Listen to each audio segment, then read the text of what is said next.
Bismillahirrahmanirrahim. Assalamualaikum warahmatullahi wabarakatuh.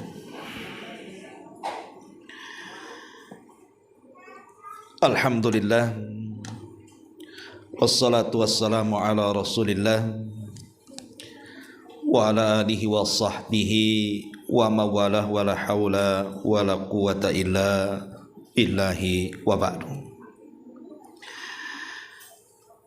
Alhamdulillah, di pagi ini kembali kita bisa duduk bermajelis ilmu. Tak lupa salawat juga salam kita hadiahkan kepada Rasul kita ala alihi wasallam. Terlanjutkan kembali kajian Kitabul Jami' dan kita masuk pada bab peringatan agar tidak berakhlak buruk. Pada hadis pertama, pengarang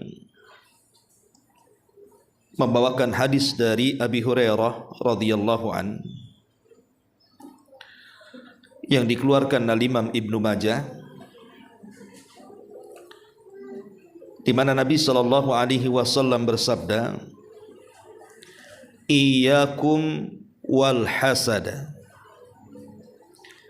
fa innal hasada ya'kulul hasanati kama ta'kulun narul hataba." Dari Abu Hurairah radhiyallahu an, Nabi sallallahu alaihi wasallam bersabda, jauhilah sifat hasad ataupun dengki, karena sesungguhnya hasad atau dengki itu akan memakan semua kebaikan, sebagaimana api memakan kayu bakar. Hadis ini dikeluarkan Al-Imam Abi Dawud. Ma'asyiral muslimin muslimat yang dimuliakan Allah Subhanahu wa taala. Dalam hadis ini Nabi sallallahu alaihi wasallam memperingatkan kepada kita sebuah dosa yang terdapat dalam hati, dan dosa ini sangat membahayakan untuk amalan dan kebaikan kita. Dosa itu disebut dengki ataupun hasad. Inilah pembahasan di pagi hari ini. Kita akan bicara tentang hasad. Sebelum saya menjelaskan tentang apa itu hasad, kemudian bahaya hasad, saya ingin bercerita. Jadi dahulu di zaman Khalifah Bani Abbasiyah, ada seorang khalifah yang namanya Mu'tasim, dan dia pengganti daripada khalifah sebelumnya namanya Khalifah Ma'mun. Dan itu terjadi di zaman Al-Imam Ahmad Ibnu Hanbal. Jadi satu hari Khalifah Mu'tasim ini berjumpa dengan seorang Arab Badui. Lah kebetulan Arab Badui ini fasih pula, dia melantunkan syair-syair Arab. Tertariklah kemudian Khalifah Mu'tasim ini dengan Arab Badui itu, sehingga selalu mengundang Arab Badui ini datang ke istana. Kemudian disuruhnya untuk mengumandangkan syair-syair di depan khalifah. Terkadang karena sukanya imam atau Khalifah Mu'tasim ini, terkadang mendudukan Badui di sampingnya, ngobrol, bicara, sampai tertawa dan begitu seterusnya. Jadi salah satu menteri daripada Khalifah Mu'tasim ini cemburu. Kok bisa Arab Badui dekat dengan khalifah? bahkan bisa duduk di sampingnya, bahkan bisa ngobrol seakrab-akrabnya. muncullah perasaan hasad dalam hatinya. Harusnya aku yang dekat dengan khalifah, kenapa si badui itu pula yang dekat dengan khalifah? Akhirnya kemudian dia merencanakan sebuah rencana jahat. Si menteri ini satu hari ketika Khalifah Mu'tasim hendak memanggil si badui itu ke istana, maka sang menteri ini sudah mendahului untuk mengundang Arab Badui ini ke rumahnya. Maka datanglah si Badui ini kepada rumah sang menteri yang hasad itu. Rupanya di rumah itu sudah disediakan banyak makanan yang lezat tetapi berbau tak sedap. Macam ibu makan jengkol, kan sedap bu, tapi baunya kan tak enak, tapi tak baunya tak sedap, pete gitu ya. Kenapa kemudian sang menteri ini ngasih makan yang berbau-bau? Apalagi di zaman itu kan tidak ada pasta gigi bu ya. Kalau di zaman sekarang enak saja, bau mulut tinggal disikat pakai pasta gigi atau disemprot gitu bu ya, dengan parfum. Akhirnya kemudian setelah makan enak, maka sebelum si badui ini datang ke istana, si menteri ini mendahului. Kemudian bercerita kepada sang khalifah dan mengatakan, wahai khalifah, saya barusan berjumpa dengan orang yang selalu engkau panggil ke istana. Maksudnya Arab Badui. Kata khalifah, ya kenapa? Kata sang menteri, dia itu suka menjelek-jelekan kamu di luar sana. Tuh lihat orang hasad bu, dia pasti menjadi kompor. Jadi sang khalifah kemudian heran dan bertanya, kenapa dia menjelek-jelekan aku? Bukankah aku sudah memuliakannya? Maka sang menteri mengatakan, dia sebenarnya mengatakan kepadaku kalau dekat denganmu dan kau berbicara di sampingnya, maka dia mengatakan bahwa mulutmu bau, katanya. Mulutmu tidak sedap baunya. Maka sang khalifah dikata-katain seperti itu, ya marahlah bukan. Akhirnya kemudian sang khalifah pun memanggil si badui itu bu. Dipanggillah si badui itu ke istana. Ketika kemudian sang khalifah mendekati dia dengan jarak yang sangat dekat, badui ini sudah tidak enak. Kenapa? Karena dia merasakan bau mulutnya yang tidak sedap. Dia takut kalau bicara depan khalifah, bau mulutnya itu akan sampai ke hidung khalifah. Jadi dia bicara sambil menutup mulutnya dengan kain bu. Dari sini khalifah kemudian terpikir perkataan si menteri tadi. Oh betul juga, jangan-jangan bau mulutku tidak sedap sehingga si badui ini menutup hidungnya dengan serban dia. Padahal yang bau itu mulutnya si badui kan bu ya. Tapi karena kalau sudah kena kompor, akhirnya sang khalifah mempercayai si hasad tadi. Kemudian dia pun tersinggung, memanggil pembantunya dan meminta sepucuk. Kemudian ditulislah oleh sang khalifah, siapapun yang membawa kertas risalah ini, maka penggal lehernya, karena dia telah menghina sang khalifah. Kemudian dibungkus rapi-rapi. Kata sang khalifah, wahai fulan, kepada si badui itu, sampaikan kertas ini kepada si fulan yang ada di daerah ini dan itu. Maksudnya ke tukang jagal.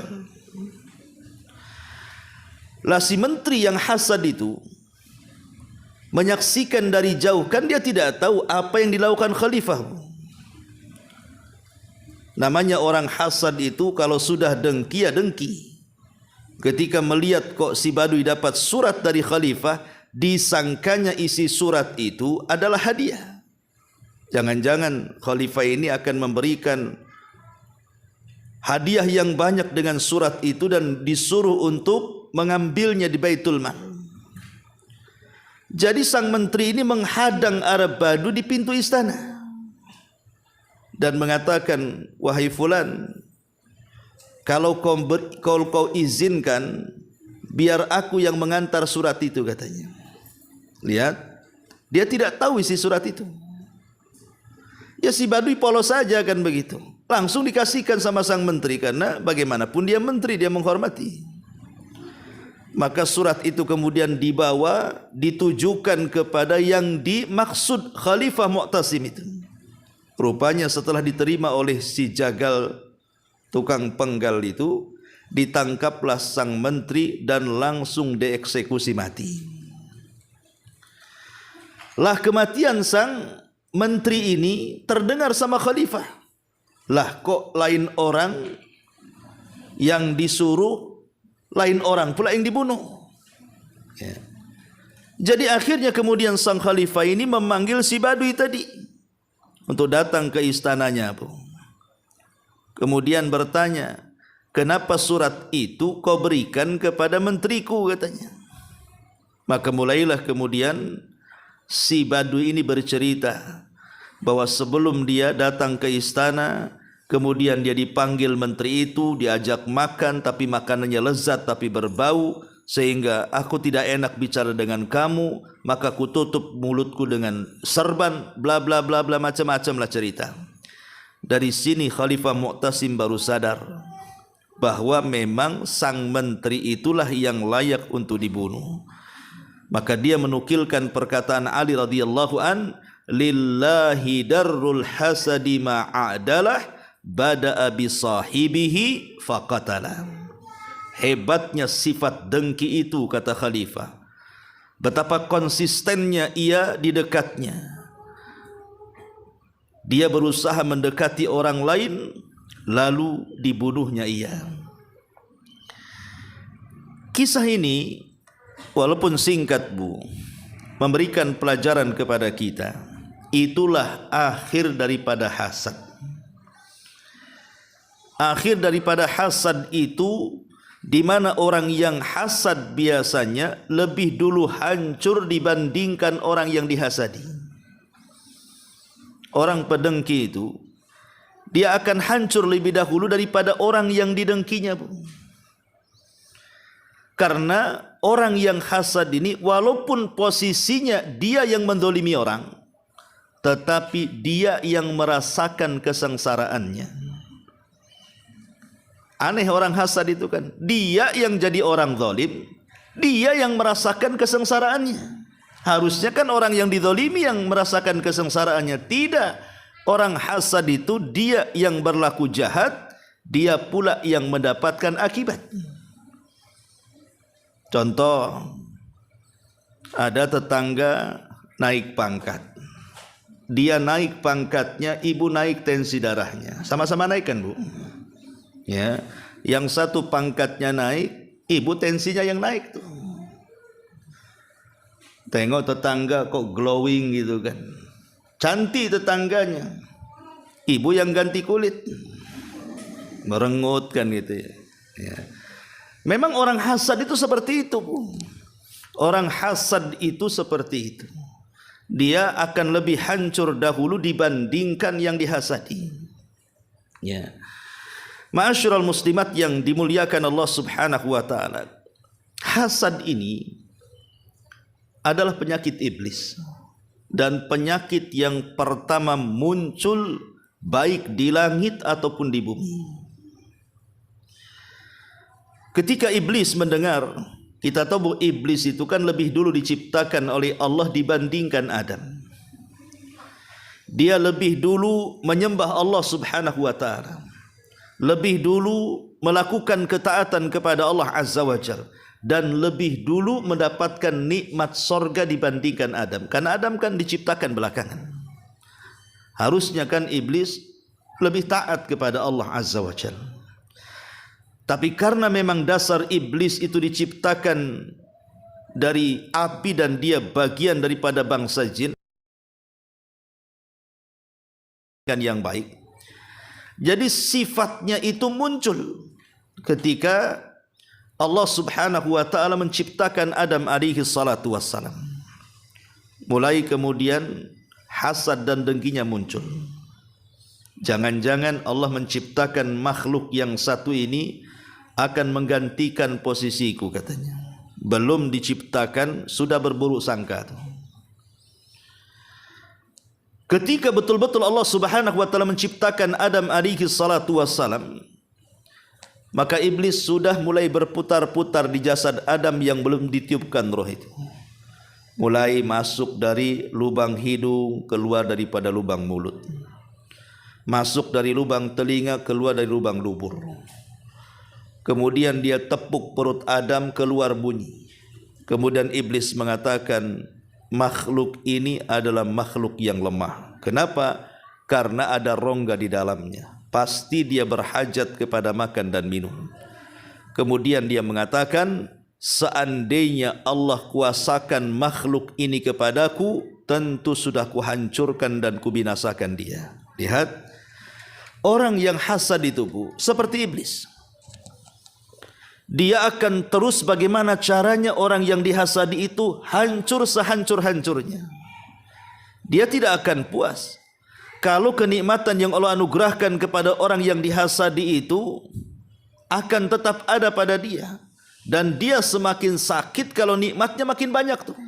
Dan dia akan berbahagia kalau seandainya betul-betul saudaranya itu di atas kesulitan. Senang melihat orang susah atau susah melihat orang senang. Nah, itulah hasad. Ya. Jadi iblis mengatakan kepada Adam ini yang belum ditiupkan ruh, kalau seandainya dia Allah serahkan kepadaku, oh, sudah kubinasakan dia. Itu hasadnya iblis. Dan terbukti ketika Allah subhanahu wa ta'ala betul-betul menganugerahkan Adam dengan cara meniup ruh yang sangat mulia. Karena ruhnya Adam itu dinasabkan kepada Allah. Min ruhi, dari ruhku, kata Allah. Makin hasad lagi. Maka ketika Allah memerintahkan iblis untuk sujud, dia pun enggan sujud dan dia menjadi makhluk yang kafir. Aba wastakbara wa kana minal kafirin. Dia enggan, dia sombong, dan dia termasuk makhluk yang kafir. Maka siapapun yang berlaku hasad, Bu, maka dia tidak lepas daripada iblis. Orang yang hasad itu adalah ternaknya iblis.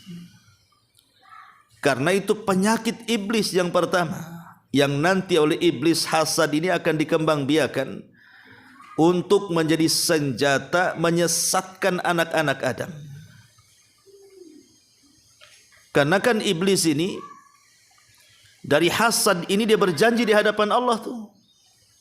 Dan mengatakan, ya Rabb, fabima aghwaytani la aqudanna lahum siratakal mustaqim.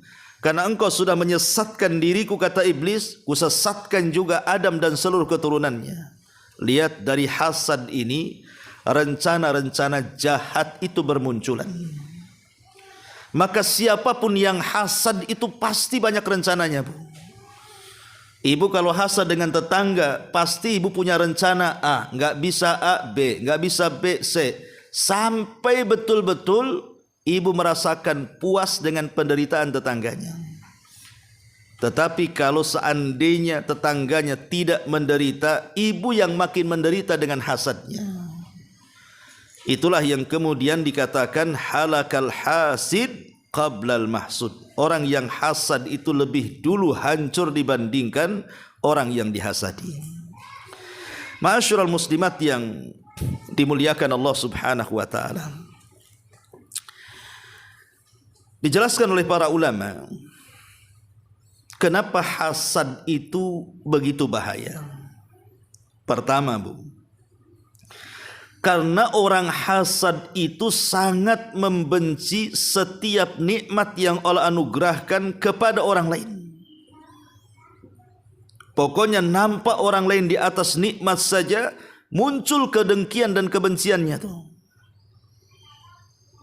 Ya contohnya sering saya contohkan, tetangga mulai kemudian membangun rumah. Kalau orang tidak hasad kan gak peduli bukan? Rumah-rumah dia bangun pakai uang dia bangun pakai modal dia, urusan dia mau di tingkat berapa. Itu kalau yang baik lah Bu ya. Tapi kalau orang hasad tidak. Dia pasti akan pertama menanamkan suudzon dia itu, buruk sangka dia dulu kepada tetangga itu. Kok bisa dia bangun rumah? Nah, itu pertanyaan pertama tuh. Padahal lakinya itu ojek online berapalah per bulannya katanya. Jangan-jangan. Nah, mulai ya, jangan-jangannya tuh. Ya. Begitulah orang yang hasad. Orang yang hasad itu pasti dia tidak suka dan benci dengan nikmat yang Allah anugerahkan kepada orang. Ini pertama. Ya. Yang kedua, biasanya orang hasad itu dia akan membenci akan pemberian Allah Subhanahu wa taala, akan pembagian hambanya. Dia akan benci itu. Seolah-olah orang hasad ini mulutnya mengatakan, kenapa ya Allah kau berikan dia nikmat, kenapa engkau tidak memberikan kepadaku nikmat?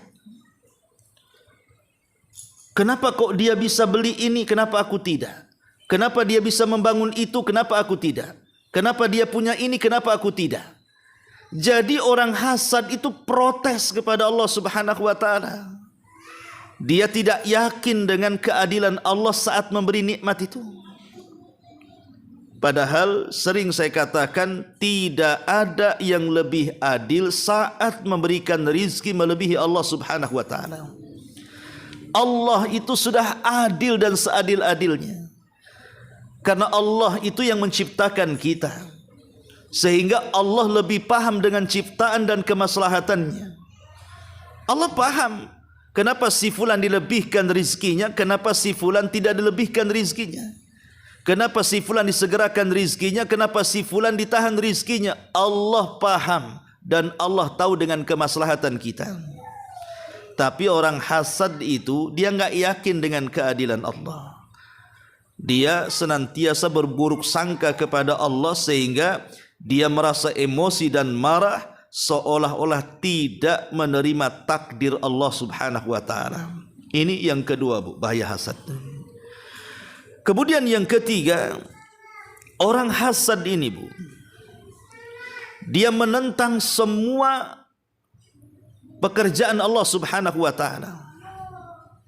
Dia menentang apapun yang dilakukan Allah Subhanahu wa taala. Padahal kan Allah mengatakan dalam Quran itu la tas'al amma yaf'al wa hum yus'alun. Jangan kau tanya pekerjaan Allah itu apa. Tetapi Allah yang akan bertanya apa pekerjaanmu di dunia. Lah orang yang hasad ini sibuk dia akan mempertanyakan soal perbuatan Allah tuh.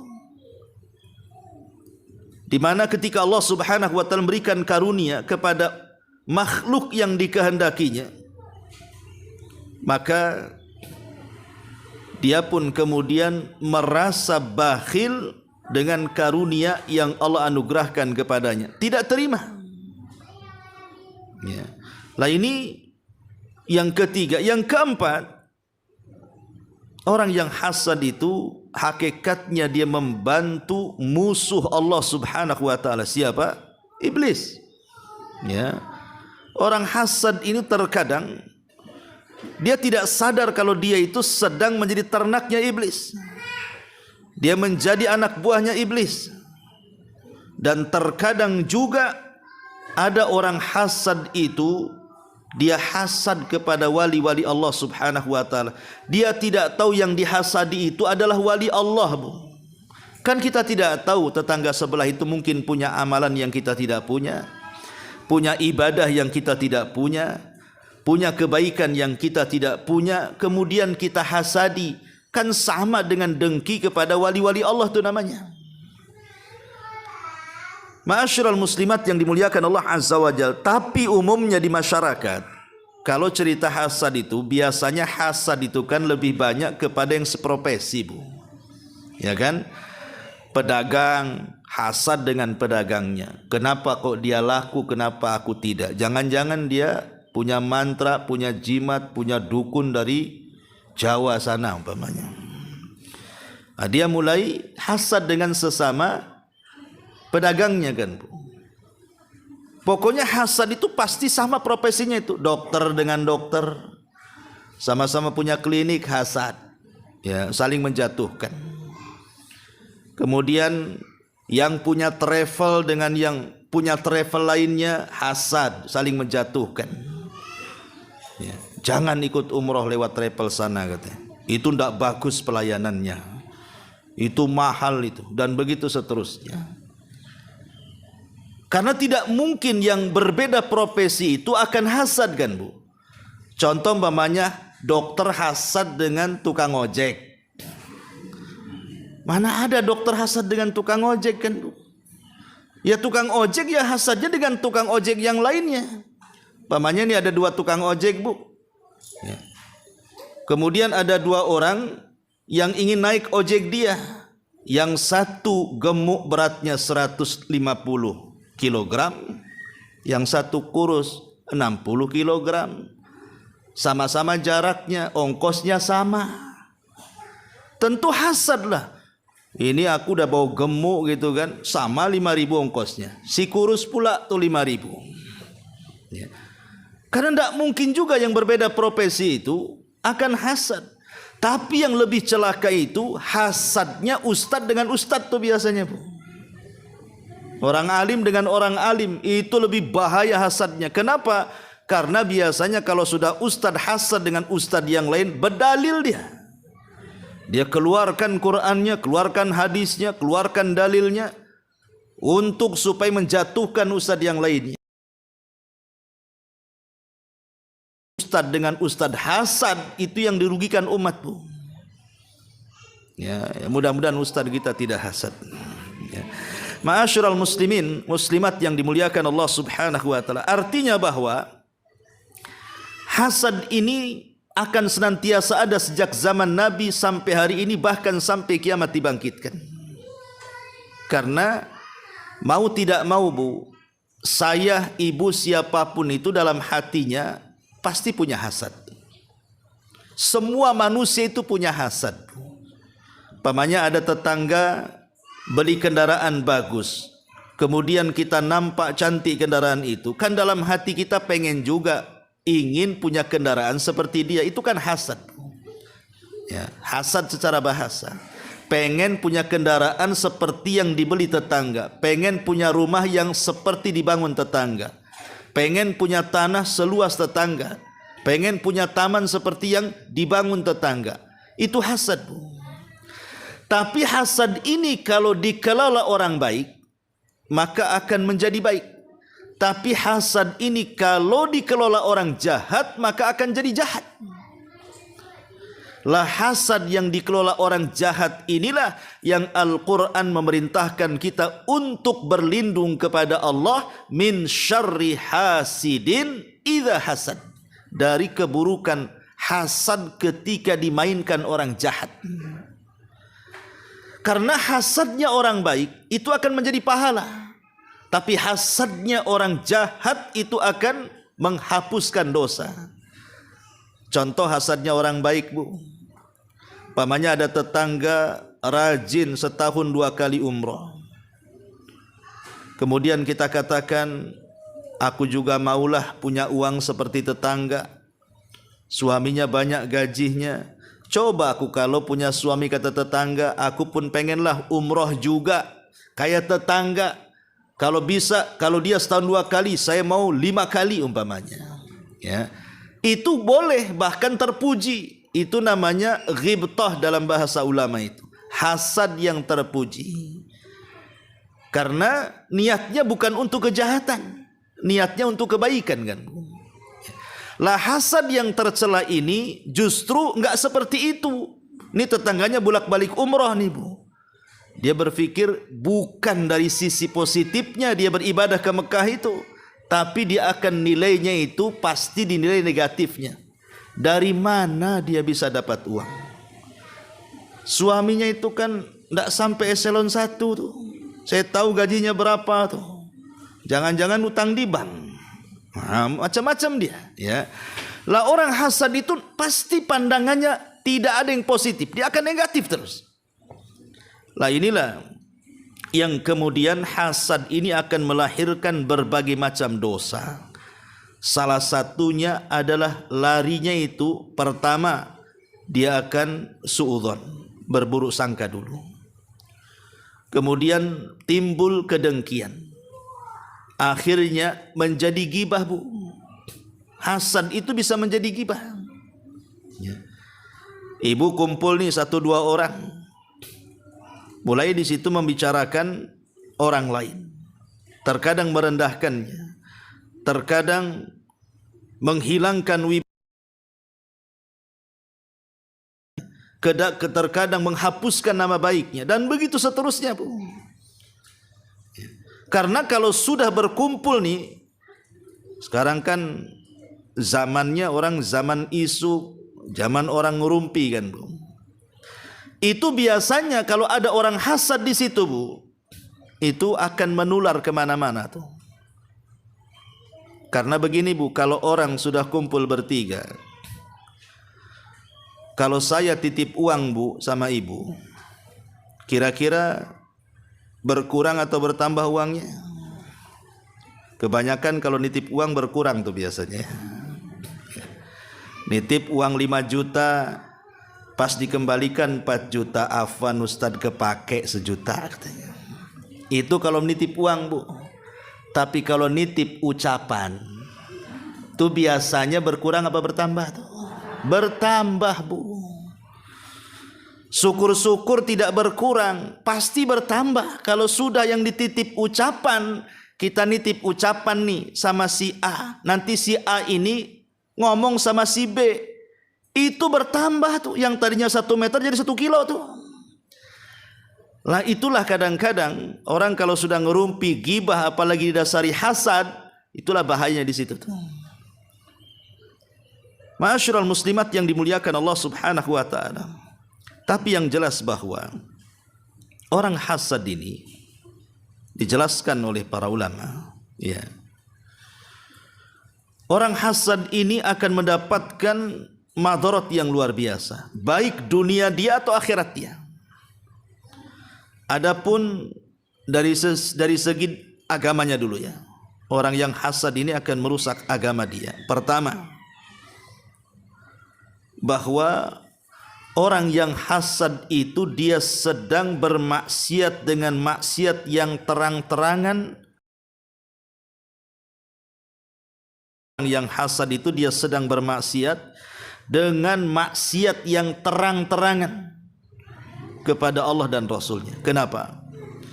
Karena Allah sudah melarang dari penyakit ini dalam Quran, wala tatamannau ma faddalallahu bihi ba'dakum ala ba'din. Janganlah kalian berangan-angan dengan apa yang telah Allah lebihkan sebagian kalian atas sebagian yang lainnya. Bahkan dalam ayat yang lain dengan tegas, am yahsudunan nasa ala ma atahumullahu min fadli. Apakah mereka menanamkan hasad terhadap apa yang Allah telah berikan dari karunia-Nya kepada manusia? Jelas Allah Subhanahu wa taala melarang. Bahkan Rasul dengan tegas, wala tahasadu, jangan kalian saling hasad. Berarti orang yang hasad itu dia sedang terang-terangan bermaksiat kepada Allah dan Rasulnya karena melanggar larangan. Ini yang pertama. Yang kedua, orang hasad ini menghancurkan pahala. Kita ini di satu sisi diperintahkan oleh Allah untuk beribadah dan untuk memperoleh pahala sebanyak-banyaknya. Boleh jadi di antara kita ada yang rajin salat, itu bagus. Boleh jadi di antara kita ada yang rajin puasa, bukan puasa Ramadan saja, ditambah juga dengan Senin Kamis dan dengan sunnah-sunnahnya. Itu mantap. Mungkin di antara kita itu ada yang rajin sedekah. Itu sudah luar biasa. Ya. Tetapi kan perintah agama ini, Bu, kita ini bukan hanya sekedar beribadah kemudian mencari pahala sebanyak-banyaknya, tapi lebih daripada itu adalah mempertahankan ibadah dan mempertahankan pahala. Kalau perlu kita tambah setiap hari pahala itu. Tetapi ada orang-orang yang di sana itu justru ibadahnya iya, tapi dia tidak sadar bahwa pahalanya sedang digerogoti. Pahalanya sedang dibakar ia sendiri. Sedang dimusnahkan oleh ia sendiri dengan penyakit hasad ini. Itulah yang disabdakan dalam hadis yang kita baca di sini. Iyyakum wal hasada fa innal hasada ya'kulul hasanat kama ta'kulun narul hatab, kata Nabi. Hati-hati kalian jangan hasad, karena hasad itu bisa memakan kebaikan seperti api melahap kayu bakar. Kalau ibu pengen tahu betapa cepatnya hasad itu menghancurkan kebaikan, lihat api saat kebakaran, Bu. Seperti yang terjadi di California, Los Angeles kemarin itu. Hitungan hari, berapa ratus hektar itu tanah bisa gosong dengan bangunan-bangunannya runtuh rata dengan tanah. Cepat itu, bayangkan. Padahal bangunnya itu bisa bertahun-tahun itu. California yang sangat indah dengan kemegahannya, dengan bangunannya, dengan tamannya, dengan jalan-jalannya, itu kan tidak mudah membangunnya, Bu. Itu bertahun-tahun untuk membangunnya. Tapi bisa dimusnahkan dalam hitungan secepat-cepatnya. Lah jangan sampai juga ibadah yang sudah bertahun-tahun kita bangun, solat kita, puasa kita, zakat kita, sedekah kita, zikir kita, baca Quran kita, dan begitu seterusnya, tiba-tiba sekejap dimusnahkan dengan hasad. Inilah peringatan keras dari Nabi SAW bahwa hasad itu bisa menghilangkan banyak kebaikan manusia. Yang ketiga, hasad ini menyebabkan murkanya Allah kepada kita. Dalam sebuah hadis, apalagi sekarang ini di bulan Sya'ban, Bu. Kita ini berada di bulan Sya'ban, artinya kita ini sedang menghadapi gerbang Ramadan. Ada hadis yang mengatakan bahwa innallaha yattali'u ala ibadihi fi lailatin nisbin min Sya'ban. Fayughfar kullu makhlukin illa al-musyrik wal musakhin. Kata Nabi SAW, Allah itu nanti di pertengahan Sya'ban, di malam pertengahan Sya'ban akan turun. Ya, setiap hari Allah turun ke langit dunia ya, di sepertiga malam. Tapi di pertengahan Sya'ban ini Allah khusus, dia akan turun. Untuk apa, Bu? Untuk mengampuni. Fayaghfiru li jami'i khalqihi. Maka dia akan mengampuni seluruh makhluknya. Kecuali dua manusia, katanya. Tidak akan diampuni. Bahkan tidak diangkat amalannya ke langit. Kemudian Rasul menyebutkan dua perkara. Pertama, orang yang menyekutukan Allah. Dan yang kedua, orang yang hasad. Orang yang ada dengki terhadap saudaranya. Sayangkan, Bu, ibadah yang sudah kita lakukan dari tahun kemarin loh, Ramadan tahun kemarin, sampai Sya'ban tahun ini, coba bayangkan. Pasti ibu lelah lah. Bagaimana ibu menghabiskan Ramadan tahun kemarin itu dengan sholat tarawih, dengan puasa, dengan baca Quran, dengan sedekahnya, dengan zikirnya. Kemudian dilanjut dengan Syawal, dengan puasa Syawalnya. Kemudian dilanjut dengan ibadah-ibadah yang lainnya. Hadir di majelis ilmu, kemudian berusaha mengajak manusia kepada kebaikan dan begitu seterusnya. Saya yakin 1 tahun dari Ramadan kemarin sampai Sya'ban tahun ini, sudah banyaklah amalan yang kita amalkan kepada Allah Azza wa Jalla. Tapi sayang, harusnya di bulan Sya'ban ini amalan kita diangkat dan diperlihatkan kepada Allah supaya Allah tahu apa yang kita lakukan di dunia. Rupanya ada di antara manusia, ada orang-orang yang tidak diangkat amalannya dan tidak diampuni dosa-dosanya. Siapa mereka? Ya tadi, pertama orang yang melakukan kesyirikan, dan yang kedua orang yang menanamkan kedengkian dalam hati kepada saudaranya. Inilah 3 perkara orang yang hasad itu akan merugikan agamanya. Ini yang pertama.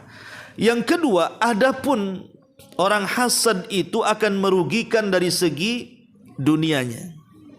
Pertama, orang hasad ini biasanya akan banyak kesulitan dalam dirinya. Muncul dari dirinya itu berbagai macam penyakit, yang terkadang penyakit-penyakit itu tanpa sadar. Makin banyak makin komplikasi itu biasanya. Ya. Contoh Bu, orang hasad ini awalnya sehat-sehat saja, kolesterol stabil, darah tinggi oke, nggak ada kan itu ya. Asam urat bebas.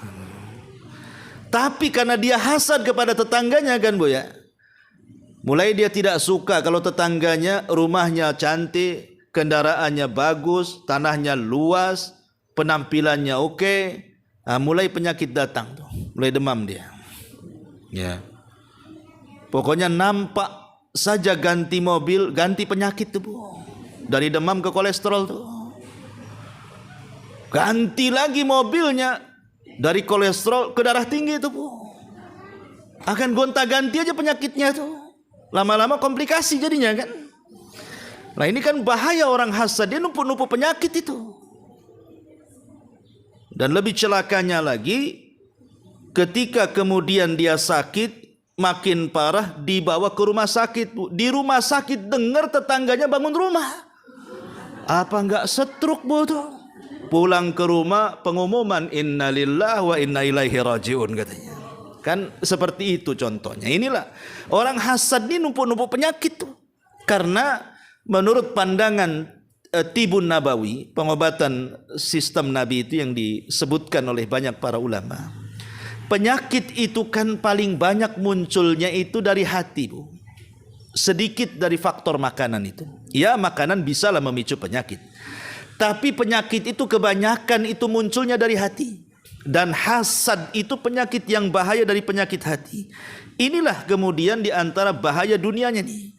Pertama, akan membawa kemuskilan, banyak kesulitan yang akan dihadapi oleh orang yang hasad, baik secara jasmani dia ataupun secara ruhani dia. Dan akan banyak pikiran tuh. Ini yang pertama. Ya. Yang kedua, orang yang hasad itu sadar ataupun tidak, Allah jatuhkan pamornya di hadapan manusia. Orang yang hasad itu Allah akan jatuhkan pandangan dia di hadapan manusia. Orang mulai tidak suka dengan dia. Karena orang hasad itu ketemu siapa saja, berkumpul di mana saja, pasti akan ceritanya itu dibelokkan kepada orang yang tidak disukai dia. Pasti dia akan buat kisru, akan buat isu. Pasti dia akan buat berita-berita hoax. Ya, pasti dia akan menjelek-jelekan orang yang tidak disukai dia. Dimanapun orang itu berada, pasti mulutnya ke situ tuh moncongnya tuh. Ya. Jadi nampak tuh dari uslub dia itu, gerak-gerik dia, ngomong dia itu kemana arahnya. Jadi orang lama-lama tidak suka. Apalagi orang sudah ngaji kan, tadi udah cerita tetangganya. Gimana kalau 1 jam mungkin 1 desa diceritakan dia. Kan, ya. Jadi Allah jatuhkan tuh pamornya itu. Dia tidak sadar dia telah merendahkan martabatnya diri sendiri. Kehormatannya jatuh, nama baiknya jatuh. Dan itu al-jaza min jinsil amal Bu. Sebagaimana dia menjelek-jelekan orang, maka nanti Allah kirim ada orang yang tidak suka dan menjelekan dia. Itu namanya kama tadinu tudan. Ada hukum karma di situ. Ini yang kedua, Bu. Yang ketiga, biasanya dari kebiasaan orang yang hasad itu, Bu, dia kan suka merencanakan sesuatu dari makar-makar jahat kepada orang yang dihasadinya. Dia tidak paham, memang dia sedang buat makar, tapi di sana ada zat yang jauh lebih hebat makarnya. Allah Subhanahu wa ta'ala, wa makaru makran wa makarna makran wallahu khairul makirin, kata Allah. Silahkan kalian buat makar, Allah punya makar sendiri, dan sebaik-baik makarlah makar Allah Subhanahu wa ta'ala. Karena orang hasad itu setiap hari dia pasti akan mengagendakan untuk mentertibkan sebuah makar itu, mengagendakan sebuah makar. Macam mana dia menyakiti orang yang dihasadinya. Tapi Allah Subhanahu wa ta'ala zat yang maha pemberi makar. Karena hakikatnya, Bu, kenapa orang itu hasad sama orang? Karena dia tidak memiliki kelebihan yang dimiliki orang. Makanya ibu yang dihasadi bersyukur, ya. Kalau ibu diberikan kelebihan, dan orang yang hasad kepada ibu itu sebenarnya tidak punya apa yang ibu punya, makanya dia hasad. Biarkan orang hasad itu. Orang hasad itu miskin mereka. Dia tidak punya apa yang kita punya. Kalau dia punya apa yang kita punya, tentu tidak akan hasad. Karena umumnya orang hasad itu karena dia tidak memiliki apa yang tidak dimiliki orang. Sehingga dia harus menghancurkan apa yang dimiliki orang. Kalau perlu, bukan hanya sekedar hancur, pindah sama dia. Lah itu yang kemudian kenapa sangat bahayanya hasad itu dalam dunia kehidupan ini. Adapun di antara perkara juga yang disebutkan oleh para ulama ini sangat bagus sekali perkataan Imam Al-Qurtubi rahimahullahu taala. Apa kata Imam Qurtubi? Ya. Al-hasidu aduwu ni'matillahi. Orang hasad itu adalah musuh bagi nikmat Allah. Fi haqiqatil amri dhararuhu ya'udu alal hasid la alal mahsud. Hakikatnya sebenarnya, kata Imam Qurtubi, orang yang hasad itu bahayanya itu kembali kepada orang yang hasad, bukan kepada orang yang dihasadi. Wa in kana zahir khilafu dzalik. Walaupun secara kasat mata memang yang dirugikan itu orang yang dihasadi, tapi hakikatnya yang dirugikan dia orang yang hasad, kata Imam Qurtubi. Kemudian beliau mengatakan fal hasadu fihi dhararun alal hasid fid dunya bi annahu yata'allam. Memang hasad itu terkadang bisa mendatangkan madarat terhadap orang yang hasad di dunia, bahwa dia akan senantiasa tersakiti hati dan badannya. Hatinya sakit hati, badannya pun penuh dengan penyakit. Ya. Contohnya kata beliau, seperti ghammun waham. Orang hasad itu orangnya stres, tidak tenang hidupnya, penuh dengan pikiran, gitu ya. Itu dipastikan orang hasad tuh otaknya error tuh. Kemudian beliau mengatakan li'anna ni'amillahi ala ibadihi la tanqati. Padahal nikmat Allah itu kalau sudah Allah berikan kepada hambanya, itu tidak mungkin terputus. Artinya orang yang hasad itu percuma dia sebenarnya menghasadi orang yang dihasadi. Karena hasad itu tidak pernah menolak takdir, Bu. Kalau memang dia ditakdirkan terus kaya, dia mampu membeli mobil, habis itu Allah berikan rizki, mampu membangun rumah, habis itu dia beli lagi rumah, habis itu dia beli lagi rumah, makin banyak rumahnya. Rizki Allah kan tidak akan terputus kepada orang yang Allah kehendaki. Jadi apa fungsinya? Karena hasad itu tidak menolak takdir. Tidak gara-gara kita minta dia miskin jadi miskin. Kan enggak juga. Minta supaya dipecat, dia tiba-tiba besoknya dipecat. Minta supaya kendaraannya terbakar, besoknya kemudian terbakar. Enggak bisa juga kan itu. karena kita tidak bisa menahan rizki. Lalu apa gunanya kalau seandainya hasad itu tidak menolak takdir? Nah, itulah sama dengan mencelakakan diri sendiri. Ma'asyiral muslimat yang dimuliakan Allah Subhanahu wa taala. Makanya Imam Hasan Al-Basri sampai Abu Laythi As-Samarqandi, Abu Layth mengatakan, dia mengatakan yasilul hasid khamsa ukubat. Orang yang hasad itu akan diberikan 5 hukuman dari Allah. Pertama, ghammun la yanqati, bingung dan kebingungannya tidak pernah terputus, bingung terus hidupnya, stres terus hidupnya, ya. Kemudian yang kedua, musibatun la yu'jar 'alaiha, musibah yang tidak dapat pahala. Kan orang yang hasad itu kan seolah-olah kena musibah, Bu. Karena hidupnya stres terus, tapi stresnya nggak dapat pahala, justru dapat dosa tuh. Dan yang ketiga, madzammatun la yuhmad 'alaiha, celaan dan tidak akan dapat pujian sama sekali. Dan yang keempat, sakhatu rabbi, kemurkaan Rabb Allah kepada dia. Dan yang terakhir, yughallaq anhu babut taufik, ditutup padanya hidayah taufik. Ini yang paling kita khawatirkan. Takutnya kalau hasad dibiasakan itu susah tobatnya. Takut kalau seandainya mati dan hasadnya itu belum hilang. Karena itu pernah terjadi di zaman Nabi.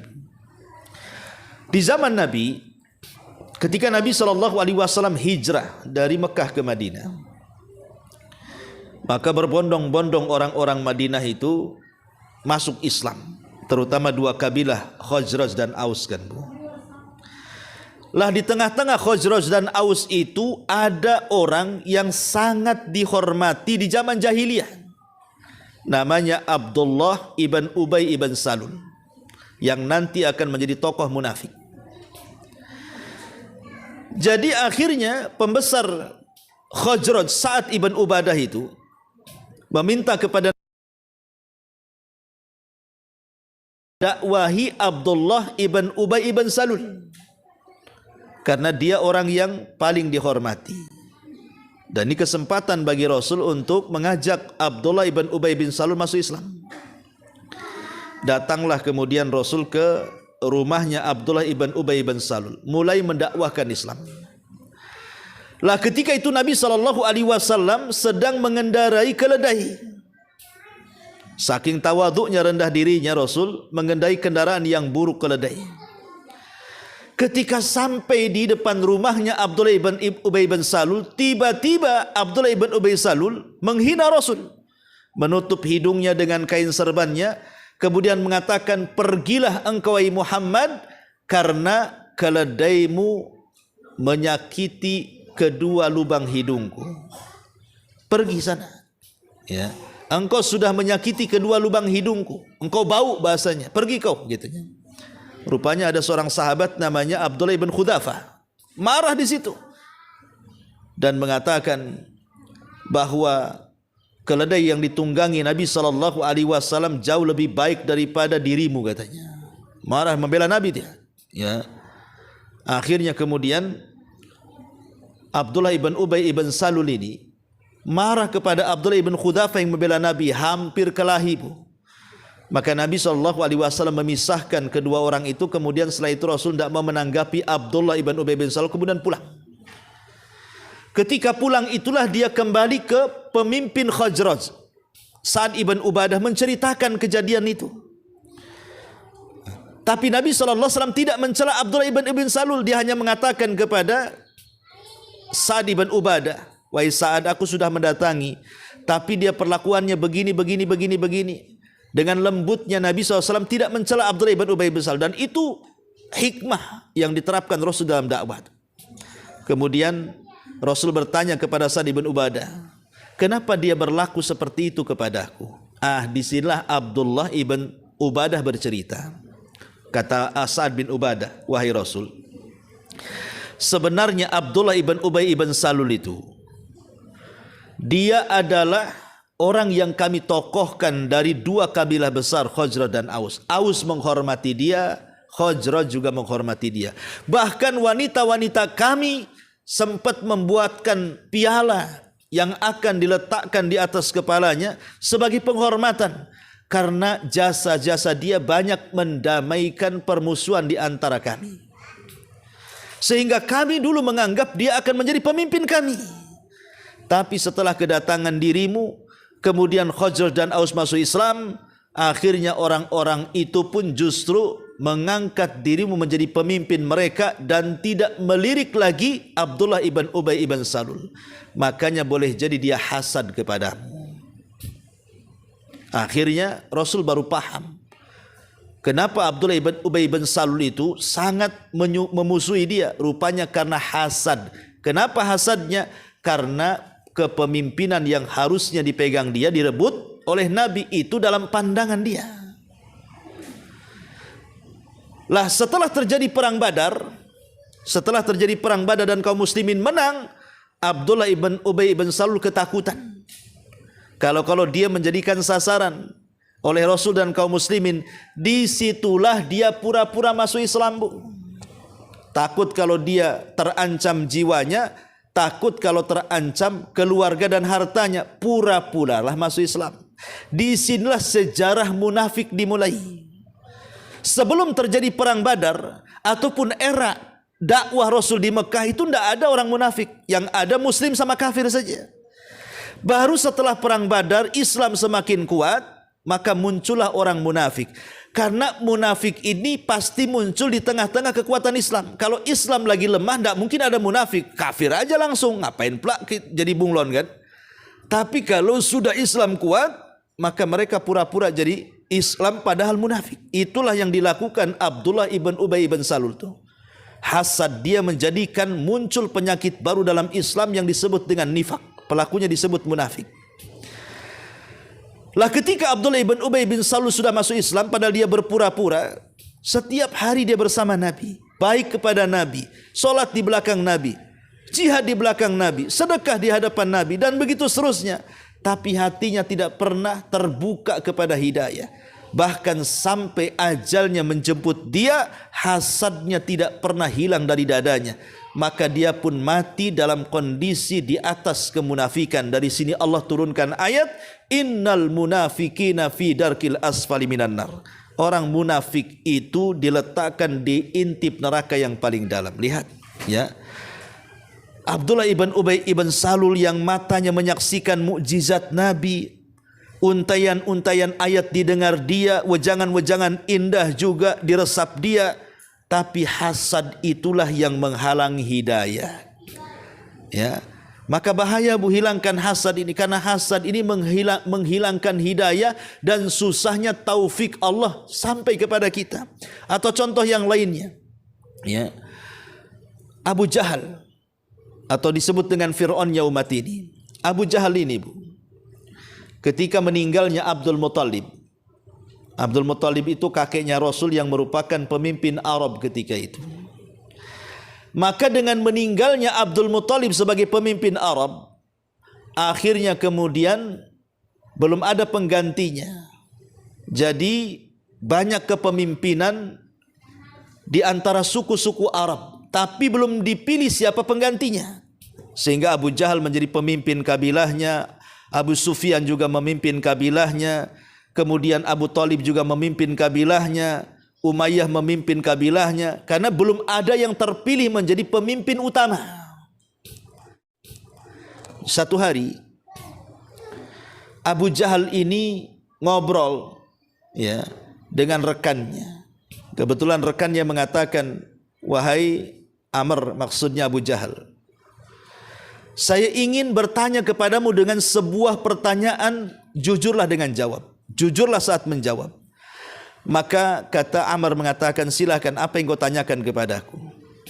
Kemudian rekannya mengatakan, wahai Amr, apa menurutmu tentang Muhammad dan dakwahnya itu? Apakah dia berkata dusta, ataukah yang diserukannya itu sebuah kebenaran? Abu Jahal di sini berkata jujur, Bu.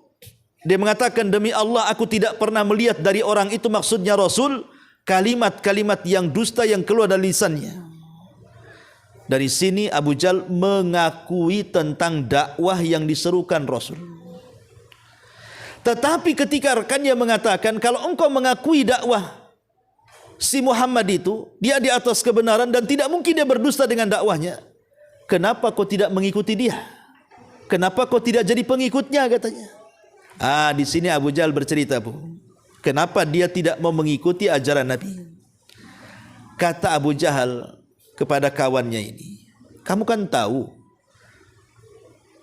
kabilah-kabilah di Arab ini, baik kabilah kita, baik kabilahnya Abi Sufyan, baik kabilahnya Umayyah, baik kabilahnya Abu Talib, kita kan bersaing, ya, untuk memenangkan hati orang-orang Quraisy, supaya siapa yang akan diangkat menjadi pemimpin Arab secara keseluruhan. Kita ini sedang bersaing.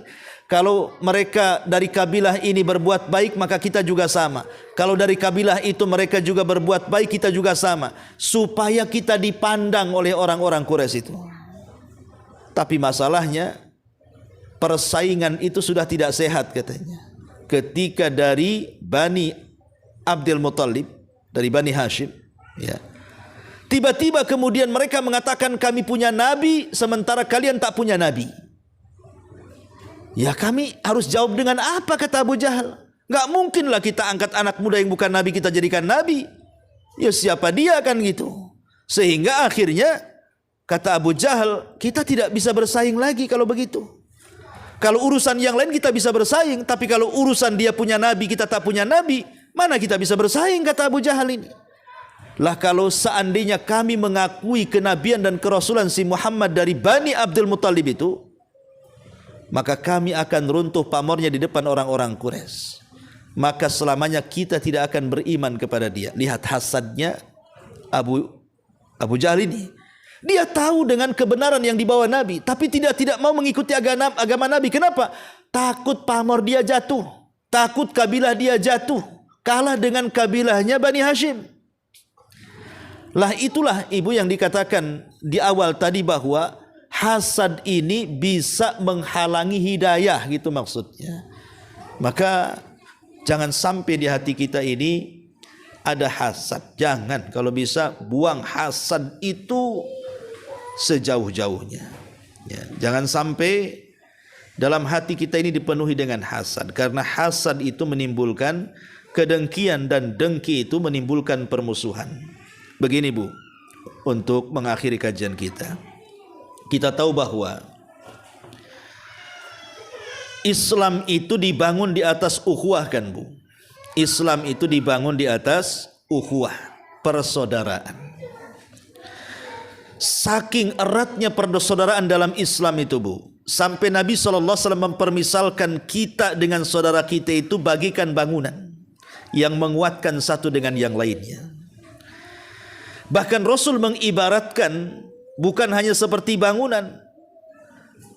Kalau seandainya dalam tubuh kita ini, anggap saja kaki kita terkena duri, tidak mungkin jempol yang berteriak, kan, Bu?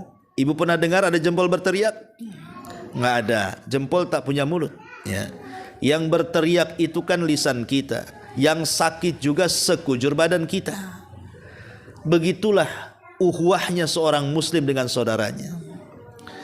Artinya kalau seandainya muslim satu dengan yang lain itu bersaudara, berarti apa yang dirasakan kekurangan dari saudara kita, itu juga kekurangan kita. Aib saudara kita juga aib kita, ya. Keburukan yang ada pada saudara kita juga keburukan kita. Jadi kita ini harus peka, gitu maksudnya, ya. Sebab kalau seandainya saudara kita punya aib,